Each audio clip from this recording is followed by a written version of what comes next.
The armory of the Galactic Defense Station Epsilon 7 gleamed with weapons from 1,000 worlds. Plasma rifles from the Korthan Empire lined one wall, their energy cells pulsing with contained starfire. Crystalline blade launchers from the Shin Collective caught the light, each projectile grown in quantum forges. Graviton hammers from the Dracian clans rested on reinforced stands, their weight manipulation fields humming softly. And in the center of it all, Sergeant James Reeves stood holding a wooden spear. Is this a joke? Commander Zeltotha's scales rippled with what the translation software rendered as contemptuous amusement. The Vaxian officer towered over the human, his 4 arms crossed in a gesture of dismissal.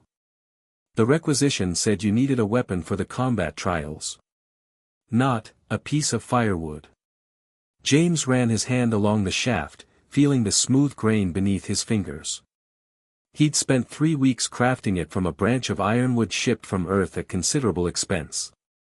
8 feet long, fire-hardened tip, perfectly balanced.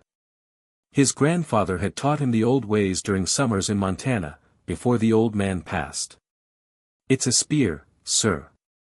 Been used by humans for over 500,000 years. The other soldiers gathered in the armory erupted in laughter. A Korthan weapons specialist named Krokthar slapped his thigh, nearly dropping his plasma carbine. 500,000 years. And you never upgraded? Humans, muttered a THRNN officer, her mandibles clicking. They only joined the council 50 years ago and still cling to their primitive past. Commander Zeltoth held up a clawed hand for silence. Sergeant Reeves, the combat trials begin in 2 hours. You will face combat drones equipped with Nexium 7 armor plating. That material has a molecular density that resists plasma fire, kinetic penetrators, even fusion cutters. It's used to armor our dreadnoughts. His eyes narrowed. And you think to pierce it with wood? Yes, sir. The regulations require all participants to select weapons from the armory. You have access to the finest technology in the known galaxy. Zeltoth gestured at the gleaming arsenal. Why would you choose that? James met his gaze steadily. Because this is what I know, sir. What my people have always known. The Vaxian commander's scales shifted to a color that indicated resignation. Very well. But when your spear shatters against Nexium plating, don't expect a second chance.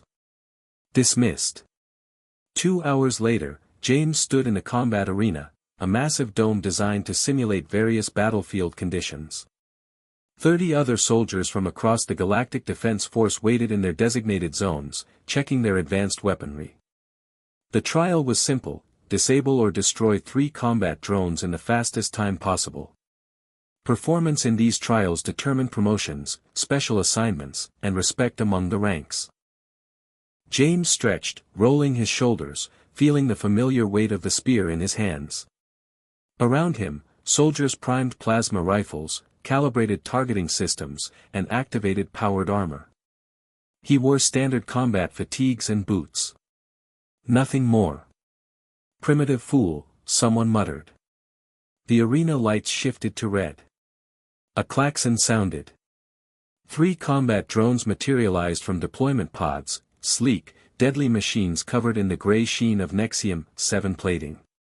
They moved with predatory grace, repulsor fields keeping them hovering 3 feet off the ground, sensor arrays already tracking targets. Plasma bolts filled the air immediately. Soldiers scattered, taking cover behind force barriers and artificial terrain. The drone's armor absorbed the hits effortlessly, just as designed. A Korthan soldier fired a kinetic penetrator that would have punched through a tank. It sparked off the drone's hull and ricocheted harmlessly. James did something the others didn't. He waited. He watched the drones move, studying their patterns. They were fast, but they moved in predictable arcs, their repulsor fields keeping them stable. He'd hunted elk in the Rockies with his grandfather, tracked deer through forests where one mistake meant going home empty-handed. These machines were deadlier, but the principle was the same. Patience. Timing. Precision.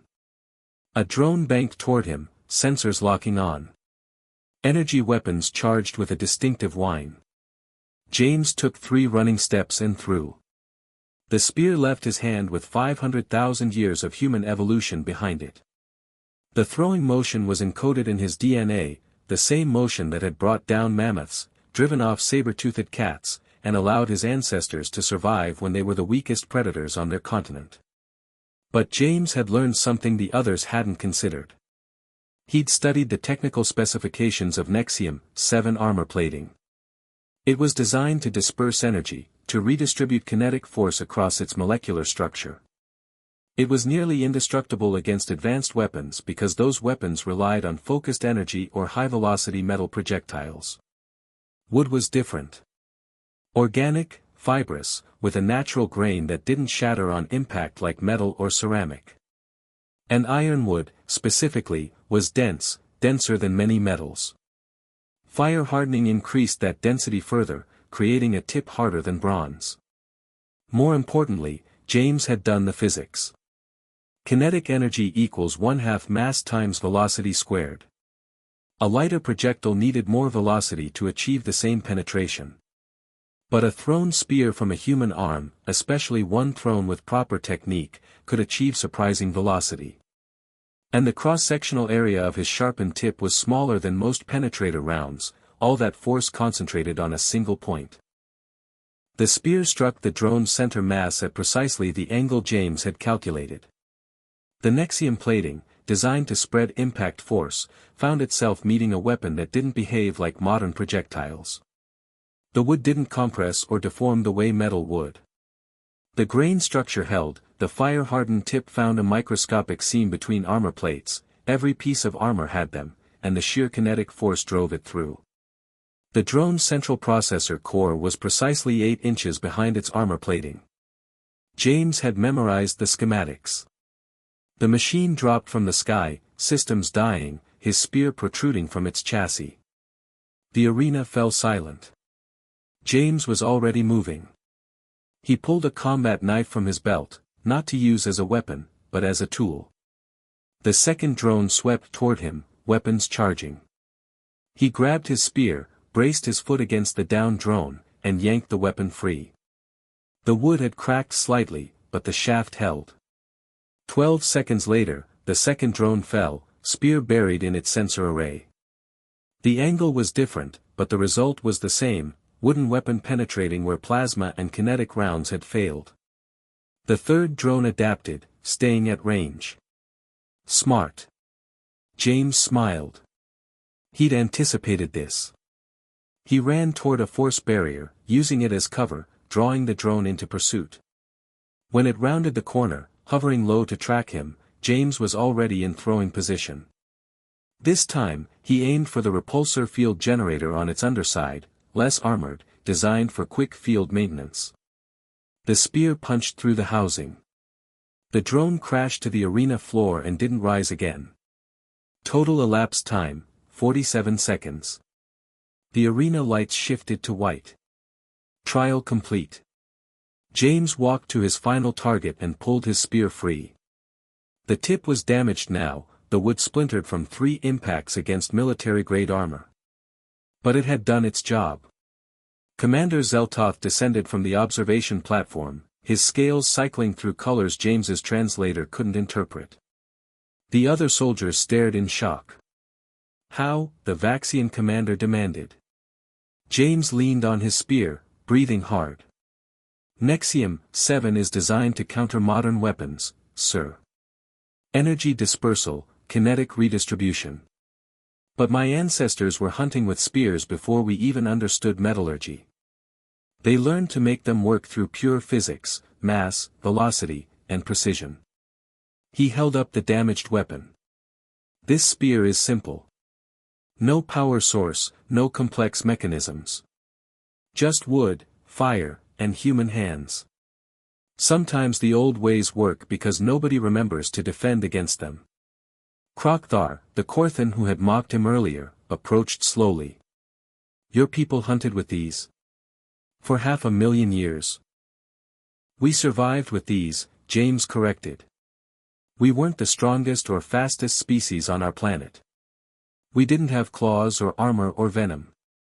But we learned to throw spears straighter than anyone else in the galaxy ever needed to. Because for us, missing meant dying. Commander Zeltotha's scales finally settled on a color the translator read as respect. Your time stands as the new record for this trial, Sergeant Reeves. And you've just taught us a valuable lesson about assumptions.